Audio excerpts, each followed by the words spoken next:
Jangan lupa subscribe, komen, bunyikan lonceng, serta share. Launching Toko 1 Atap Nusantara, yang digelar di Ballroom Hotel Surya Prigen, Pasuruan, Provinsi Jawa Timur, pada hari Selasa tanggal 14 Mei tahun 2024 ini. Acara yang digelar di Ballroom Hotel Surya Prigen, Kabupaten Pasuruan, Provinsi Jawa Timur, pada hari Senin tanggal 14 Mei tahun 2024, sangatlah meriah, serta penuh kekeluargaan. Acara ini dihadiri oleh Bapak Haji Soekarwo selaku pembina, Gus Junaidi Kuswanto selaku penggagas Toko 1 Atap Nusantara DPRD Jatim, Direktur PT Wuling Perdana, Ketua PKD Jawa Timur, pengurus PKD Kabupaten yang ada di Jawa Timur, Bupati Pasuruan, Ketua DPRD Pasuruan, Dandim Pasuruan, Kapolres Pasuruan, Camat, Kapolsek, dan Ramil, Prigen, para ketua organisasi desa, Parade Nusantara, Kompardesi, PKD, AKD, organisasi BPD, PPDI, tokoh masyarakat, tokoh agama dan tamu yang terhormat lainnya. Sebelum gong dipukul bertanda Toko 1 Atap Nusantara diresmikan, Ketua Paguyupan Kepala Desa, atau AKD, menandatangani kontrak kerjasama dengan PT Wuling Perdana, dengan disaksikan oleh Kepala Desa se-Jawa Timur, serta tamu undangan yang terhormat lainnya.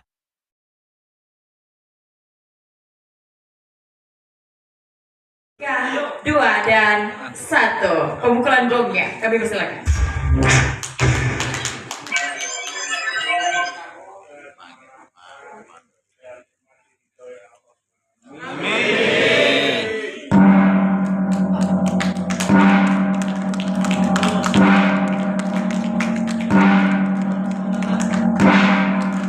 Demikian hadirin, kami ucapkan selamat kepada Toko 1 Atap Nusantara yang baru saja telah diresmikan.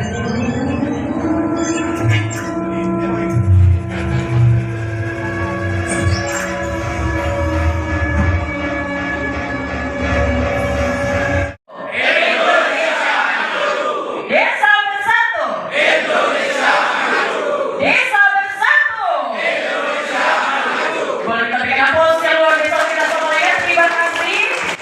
Satu atap itu kita mulai hari ini kita jalankan karena sudah launching dan kita jalankan di 2 kecamatan, Kecamatan Trawas sama Pungging. Itu mulai kita konsolidasi untuk segera bisa transaksi dan sudah ada tempat untuk menjalankan transaksi itu, yaitu sudah ada tokonya. Tinggal sambil jalan ini membenahi sistem-sistem untuk transaksinya supaya cashless semua. Seandainya untuk bergabung di situ syaratnya apa aja? Jadi syaratnya untuk bergabung di Toko 1 Atap itu tidak memberikan sebuah syarat yang sulit, yaitu bagaimana kepala-kepala desa atau perangkat desa yang mau belanja anggaran yang dari DDADD selain masyarakat umum itu bisa belanja di situ dan sesuai dengan harga pasar yang berlaku. Intinya dari desa sendiri harus ada tokonya atau sebelum ada tokonya? Jadi kita membuat toko itu satu kecamatan itu satu toko. Jadi ke depan itu ketika Jawa Timur itu punya 666 kecamatan, itu kita punya 666 toko. Seperti itu. Dan kita bagaimana desa ini ke depan itu satu untuk mengurangi pengangguran yang ada di desa. Kedua, mengurangi program yang tidak penting untuk di masa yang akan datang, dan untuk sinkronis antara program stunting yang dilaksanakan oleh Presiden. Kita kan mulai hari ini harus siap. Nah, kalau kita langsung jalan katakanlah Oktober itu kita belum siap. Tetapi kalau hari ini dijalankan dan Oktober itu program stunting sudah jalan, lah ini akan menjadi sebuah kesiapan yang luar biasa. Karena apa? Sarana dan prasarana tiap kecamatan itu sudah memadai untuk menampung, mentransaksikan, mendukung program makan siang gratis yang dilaksanakan oleh Bapak Presiden yang terpilih yaitu Bapak Prabowo Subianto. Untuk persiapan sendiri di desa-desa harus ada persiapan dari desanya itu harus ada persiapan atau gimana? Jadi untuk Untuk desa toko. itu tidak ada persiapan khusus. Yang penting itu mulai hari ini kita buat piloting project 2 titik itu, yaitu bisa transaksi di toko tersebut dan sambil berjalan hari ini bisa untuk kita uji coba aplikasi mobile. Terkait toko di desa sekarang kan banyak di desa-desa ada toko ya, yang kemarin rame-rame itu bisa bersaing nggak nantinya? Jadi gini, kita itu kan hanya membuat toko satu atap Nusantara itu hanya membuat satu kecamatan satu.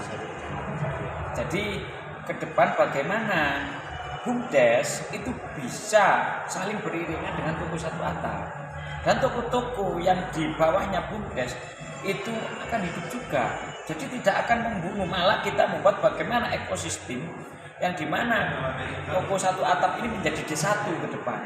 Nah, BUMDes menjadi D2 dan toko di setiap RT itu menjadi D3, di mana kebutuhan tiap RT itu nanti akan kita data per bulan, katakanlah minyak butuh berapa, beras butuh berapa, ya toh, atau 9 bahan pokok seperti sayur atau ikan, kita kolaborasikan dengan antar desa dan antar wilayah.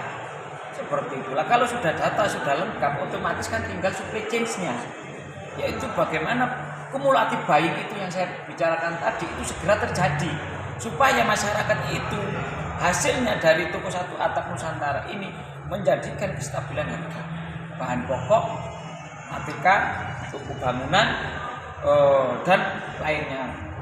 Untuk harga sendiri stabil nggak mengikuti? Nah, makanya kan ini akan menyatakan harga di mana nanti dengan toko adanya satu atap ini akan menjadikan satu pintu kebutuhan desa seperti itu.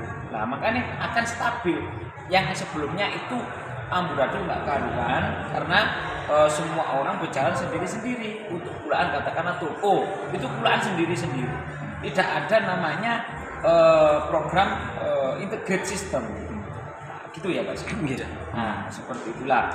Dari situlah nanti sambil berjalan itu ada pelayanan perbankan di situ, ada pelayanan co-working space untuk bagaimana melatih teman-teman Karang Taruna seperti itu, dan menyiapkan program makan siang gratis. Itu kan butuh sebuah sumber daya yang banyak, dan disitulah nanti kita didik anak-anak muda untuk di setiap desa, mantan kepala desa, pemuda itu terus teman-teman yang lain atau ibu-ibu itu berwirausaha, salah satunya catering, supply chain. Jadi kita standarisasi semua untuk kebutuhan mereka, dan seluruhnya itu SNI, dan itu namanya hilirisasi. Lah yang membuat hilirisasi itu nanti adalah toko satu atap, karena kita pengen semua itu berbasis franchise dan satu sistem. Tidak boleh keluar dari sistem, karena keluar dari sistem akan berubah lagi seperti awal yang kemarin-kemarin, yaitu harga tidak bisa kita stabilisasi. Akhir jangka panjang, jangka pendeknya progresnya apa? Jadi jangka pendeknya kita piloting project 2 titik. Setelah jangka panjangnya ini akan kita cloning ke setiap kecamatan di seluruh Indonesia. Dan ini nanti akan menjadi sebuah program baru pemerintah desa dan pemerintah pusat yang saling sinergi. Tidak ada pemerintah pusat dengan pemerintah daerah, pemerintah desa itu akan sendiri-sendiri ke depan. Program ini berapa tahun? Target saya 2 tahun ini akan menjadi program unggulan nasional. Jadi 2 tahun ini kita akan after before. Tapi insya Allah nggak sampai 2 tahun, saya yakin 1 tahun ke depan itu sudah luar biasa. Karena target saya investor-investor lokal itu yang kita bidik. Jadi untuk membangun toko itu investor lokal, katakanlah contoh kayak penyertaan modal BUMDes itu kan ada 50 sampai 100 sampai 200 terserah Pemdesnya kan. Lah itu nanti katakanlah satu kecamatan 10 desa. Nah itu contoh habis 1 miliar setiap titik untuk kita membuat standarisasi semua. Nah itu katakanlah 100 jutaan 10 desa itu penyertaan modal. Akhirnya apa? BUMDes jalan, ya dong, dengan supply chain dari toko 1 atap dan toko di bawah jalan, yaitu melayani kebutuhan rakyat di samping pembelanjaan DD-ADD yang mengenai ATK dan toko bangunan seperti itu.